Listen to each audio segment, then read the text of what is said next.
დაირღვა თუ არა საერთაშორისო სამართალი და ჩვენ ვხედავთ, რომ წესებზე დაფუძნებული საერთაშორისო წესრიგი დიდი ხანია დაირღვა და სხვათა შორის შენდეროვიჩთან ინტერვიუ ნახე გუშინ ის ამბობდა, რომ ეს ისედაც ასე იყო, ტრავმა უბრალოდ ტრაფარეტი გამოაკრავა ახლა და ყველა ზღიად უთხრაო.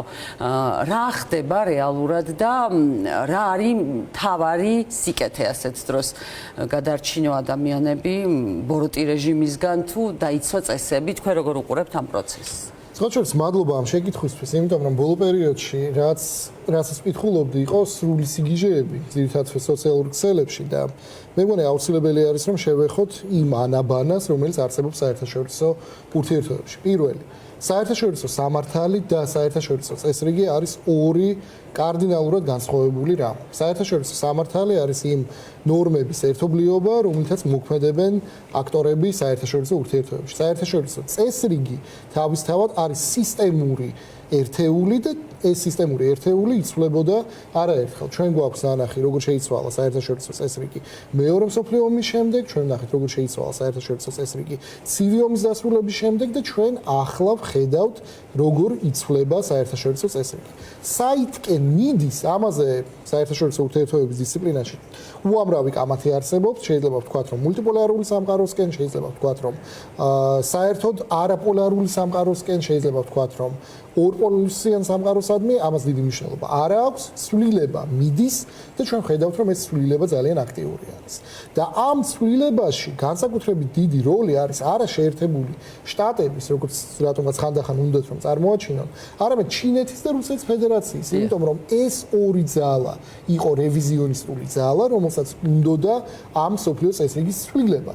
და განსაკუთრებით კომიკური არის, როდესაც შეერთებული შტატების როლზე საუბრობენ თბილისში, საქართველოში, იმიტომ რომ 2008 წელი იყო ზუსტად ამ ცივი ომის შემდგომი საერთაშორისო წესრიგის ცვლილების მნიშვნელოვანი ეტაპი.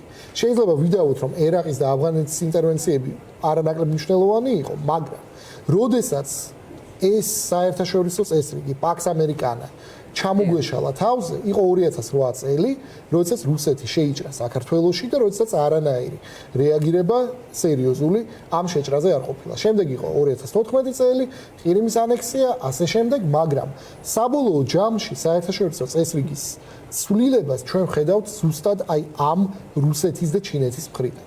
ეხლა რაც შეეხება საერთაშორისო სამართალს. საერთაშორისო სამართალთან დაკავშირებით ყოველთვის არსებობდა სხვადასხვა ტიპის საერთაშორისო ნორმები. არსებობს უდავო საერთაშორისო ნორმები, არსებობს ვარიაციული ნორმები, არსებობს ნორმები, რომლებიც ოპერირებენ და მოქმედებენ კონკრეტულ სივრცეში, მაგალითად ევროკავშირის სივრცეში და ასე შემდეგ. ანუ ამ მხრივ საერთაშორისო ურთიერთობების როგორც აკადემიური დისციპლინის თვალსაზრისით არაფერი სერიოზული ახალი საინტერესო დიდად არ მომხდარა. რაც შეეხება მონროს დოქტრინას, ამაზეც ხშირად იყო სხვადასხვა არასწორი აღქმები. მონროს დოქტრინა შეერთებული შტატების შემთხვევაში არსებობდა ყოველთვის. არ შეწყვეტილა მისი მოქმედება, მაგრამ იყო გარკვეული გამოწვევები, უპირველეს ყოვლისა, რა თქმა უნდა, საუბარი არის კუბაზე, სადაც ეს მონროს დოქტრინას ჰქონდა სერიოზული პრობლემები. კუბას მიემატა ვენესუელა, ვენესუელას მიემატა ნიკარაგუა და ჩვენ საბოლოო ჯამში მივიღეთ სერიოზული გამოწვევები, რომელიც შეერთებულ შტატებს ჰქონდათ საერთოდ იმ სივრცეში, სადაც ეს ტესტი გამოწვევები დასავლეთ ჰემისფეროში, როგორც თვითონ აცხადებს. ხო, როგორ დავასახელებ და როგორ დავარქმევთ ამ კონკრეტულ სფეროს დიდი მნიშვნელობა არ აქვს. ამ ყველაფერს ემატება ასევე საერთაშორისო ურთიერთობების გააზრების პრობლემა, იმიტომ რომ რატომაც ყველას გონია, რომ არსებობს უნივერსალური კანონები. უნივერსალური კანონები საერთაშორისო ურთიერთობებში უიშვიათესი არის. მე არ ვამბობ, რომ არ არსებობს, მაგრამ უიშვიათესი არის.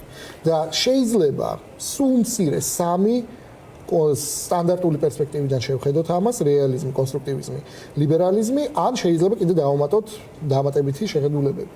ყველა ამ პოზიციონირებიდან შეიძლება ვიპოვოთ არგუმენტები, რომლებიც როგორც გაამართლებენ შეერთებული შტატების ქმედებებს, ასევე შეიძლება ვიპოვოთ გარკვეული არგუმენტები, რომლებიც გააკრიტიკებენ. ეს ჯანსაღი პროცესი არის, ოღონდ ანაბანა უნდა ესმოდეს ყველა ადამიანს, რომელიც ამაზე საუბრობს.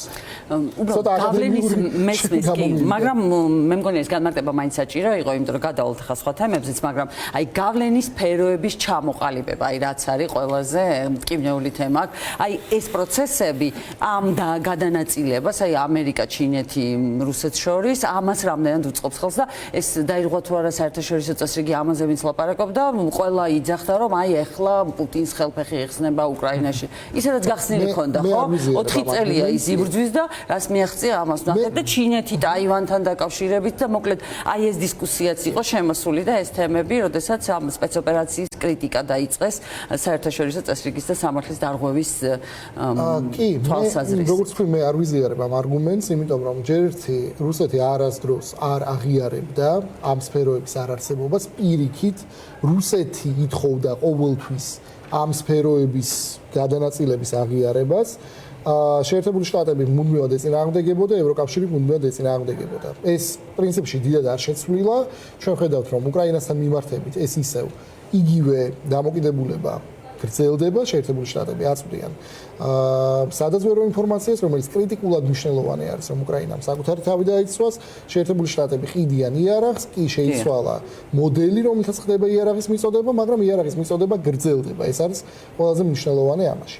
ამ ყველაფერს ემატება კიდევ ერთი საკითხი, ეს არის რეგიონალური ლიდერობის თემა და შეერთებული შტატები ამ მხრივ საკმაოდ საინტერესო მიდგომით გამოირჩევიან, იმიტომ რომ ჩვენ ხედავთ, რომ ახლო აღმოსავლეთი ფაქტობრივად ჩაბარებული აქვს ისრაელს, რომელიც ოპერირებს ამერიკელების დახმარებით.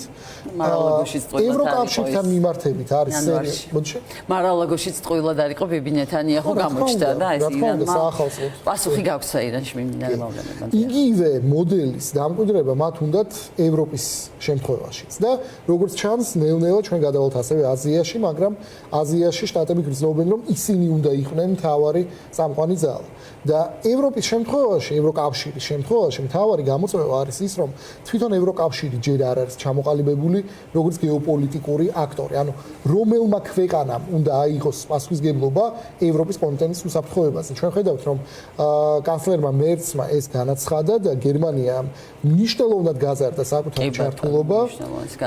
ამას დაემატა საფრანგეთის და გაერთიანებული სამეფოს განცხადება ომის შემდეგ უკრაინაში სამხედროების განთავსების შესახებ და აქაც ჩვენ ხედავთ, რომ გეოპოლიტიკური მოდუს ვივენდი და არა ოპერანდი მნიშვნელოვნად იცვლება და თუ აქამდე ევროპელები ცდილობდნენ, რომ მაინც-ამაინც ძალის პროექცირება ნაკლებად წარმოეჩინათ, რაც იწვევდა მთელ იმ პრობლემებს, რომელიც ჩვენ გვაქვს, მათ შორის ევროპულ სამართალში. ახალისებას ამ რევიზიონისტების და ახლა უკვე ჩვენ გადავდივართ აი ამ ძალის პროექცირებისკენ და ძალის პროექცირება აი იგივე 2008 წლის ომის შემდეგ ჩვენ გვქონდა ძალის პროექცირება რუსეთის მხრიდან, ვაგნერი, რომელიც ოპერირებდა აფრიკაში, ვაგნერი, რომელიც ოპერირებდა სირიაში, ჩვენ გვქონდა ძალის პროექცირება ჩინეთისგან, ის მუდმივი წვრთნეები, რომელიც ხორციელდებოდა თაივანის ირგვლივ, მაგრამ ძალის პროექცირება დასავლური სამყაროსგან თითქმის გამქრალი იყო.